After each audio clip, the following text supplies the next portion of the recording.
اسلام کے فکر تعلیم پہ پیارے آقا علیہ الصلوۃ والسلام فرماتے ہیں 2-2.5 سال کا انتظار کیوں کرنا، ایک جنریشن پہلے جاؤ، دیندار میں لے کر کے اگر آؤ گے، بچہ ماں کے پیٹ میں ہے، ماں سجدہ کر رہی ہوگی، بچے کی تربیت کر رہی ہوگی، ماں دیندار ہے وہ نماز پڑھے گی، بچے کی تربیت ہو رہی ہوگی، وہ قرآن کی تلاوت کرے گی، بچے کی تربیت ہو رہی ہوگی، اور جب بچہ پیدا ہوگا اور والدین نیک ہوں گے، وہ سجدہ کریں گے، تو انہیں نماز سکھانے کے لیے کسی حافظ صاحب کے پاس لے جانے کی ضرورت نہیں ہوگی۔ جب وہ مدرسے میں جائے گا تو پہلے ہی سے ساری چیزیں پریکٹیکلی اسے آ رہی ہوگی، تو ماں نیک ہوگی، بچہ آٹومیٹک نیک ہو جائے گا۔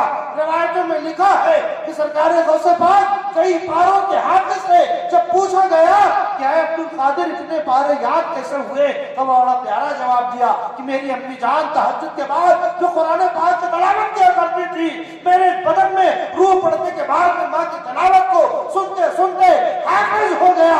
آپ کو اعتراض ہو رہا ہوگا کہ یہ کیسے ہو سکتا ہے، ہمارے بچے رکھتے ہیں قرآن یاد نہیں ہوتا، غوث پاک نے ماں سے سن کر کے قرآن کو یاد کر لیا۔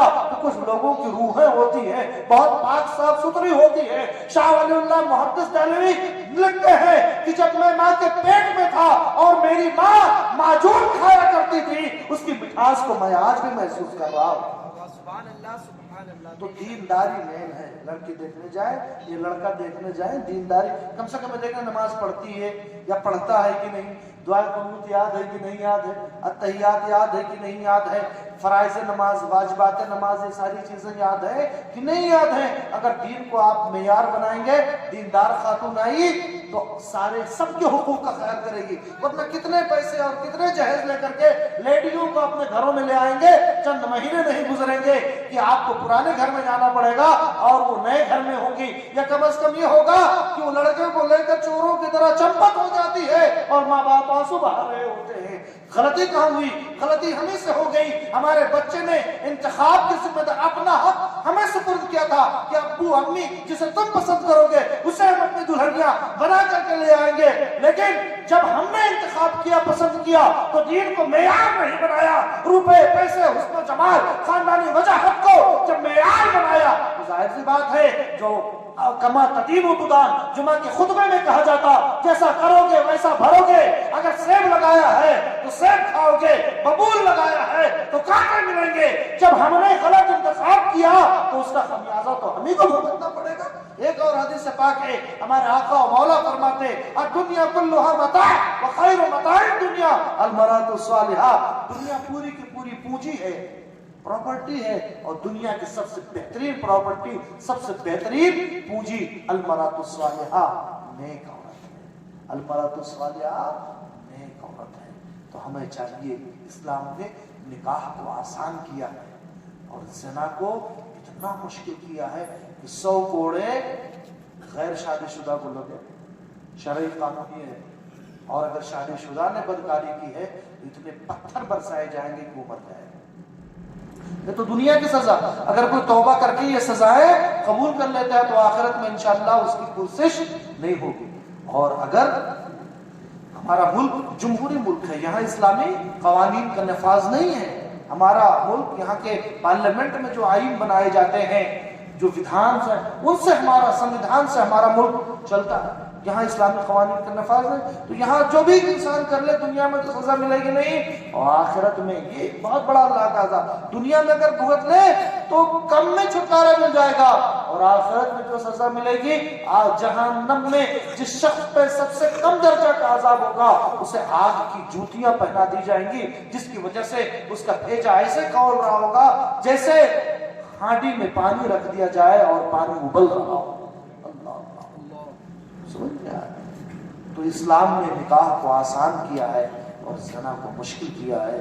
آج ہم لوگوں نے اپنے کرتوتوں کی بنا پر زنا کو آسان کر لیا، نکاح کو مشکل کر لیا۔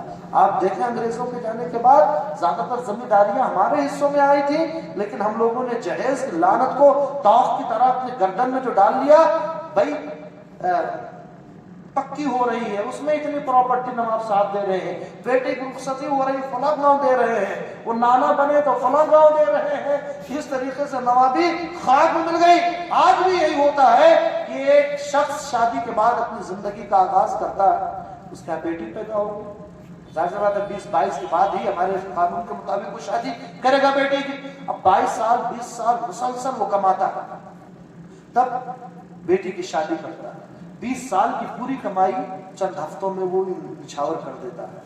اب اس کی عمر 40 پلس ہو گئی، اب طرح طرح کی بیماریاں ہیں، بلڈ پریشر ہے، ہارٹ پیشنٹ ہے، اسے اور پریشانیاں ہیں، شوگر ہے، اب پہلے جیسے محنت نہیں، طاقت نہیں، اب ظاہر سی بات ہے پیسے تو رہے نہیں، اب علاج کہاں سے کرائے گا؟ یا تو گھٹ گھٹ کر کے وہ مرے گا، اور یا تو صاحب مہلک بیماریوں کو قبول یا تو قرض لے گا تو اپنے بچوں کو اور آئندہ نسل کا بھی وہ دیوالیہ کروائے گا۔ بہت ساری بیماریوں میں ہوتا ہے۔ تو ہم نے اس شخص کو اتنا مجبور، صرف وہی شخص مجبور نہیں ہے، یا وہ اس کی مجبوری میں صرف اسی کا دخل نہیں، ہمارا پورا سماج ذمہ دار ہے۔ آج بھی عرب میں کھانے پہ کوئی شادی نہیں ہوتی، کھانے پر کوئی بھی شادی نہیں ہوتی ہے، لوگ چائے پہ جا کر کے دلہن کو لے آتے ہیں، پھر دھڑلے سے وہ ولیمہ کرتے ہیں، بہت ذوق شوق سے ولیمہ کرتے ہیں۔ ان کے یہاں نکاح بہت آسان ہے، نکاح بہت آسان ہے، اور اسلامی قوانین میں زنا بہت مشکل ہے۔ تو ہمیں چاہیے کہ جہاں تک ہو سکے ہم ایسی جگہ سے رشتہ کریں جہاں شادیوں میں کم سے کم خرچ ہو، تاکہ سنت پر عمل ہو اور ہم خوب پھل پھول سکیں۔ مسلمان دن بدن کمزور اور فقیر ہوتا چلا جا رہا ہے، ہمارے پاس اپنی پراپرٹی نہیں رہی، اب جاب بھی بہت کم مل رہے ہیں، اب بہت کم لوگ پڑھ لکھ رہے ہیں، زیادہ تر مزدوری پیشہ ہے۔ اب اگر وہی نوابوں والا دماغ ہمارے پاس رہا تو بتاؤ یہ اونٹ کس کروٹ بیٹھے گا؟ اب تو ہمیں عقل کے ناخن لے لینا چاہیے، اب ہمیں اپنی شادیوں کو آسان کر لینا چاہیے۔ واللہ اگر ہم نے آسان نہیں کیا تو ہمیں شادی کے لیے لڑکیاں نہیں ملیں گی، اس لیے کہ غیروں کی سازش بھی کہیے اور آپ کی غلطیاں بھی کہیے، خطائیں بھی کہیے کہ ہماری لڑکیاں دھڑلے سے غیروں کا مہندی اپنے ہاتھوں پہ رچا کر کے گھوم رہی ہے۔ آگرہ کے پولیس اسٹیشن میں ہماری بات ہوئی، جاننے والے کہتے کوئی ہفتہ ایسا نہیں گزرتا ہے کہ جب 4 مسلم لڑکیاں غیر مسلموں کے ساتھ شادی نہ کریں۔ اس کا ذمہ دار کون؟ ہم سب ہے، ہمارا پورا معاشرہ ہے۔ اللہ تبارک و تعالی ہمیں شریعت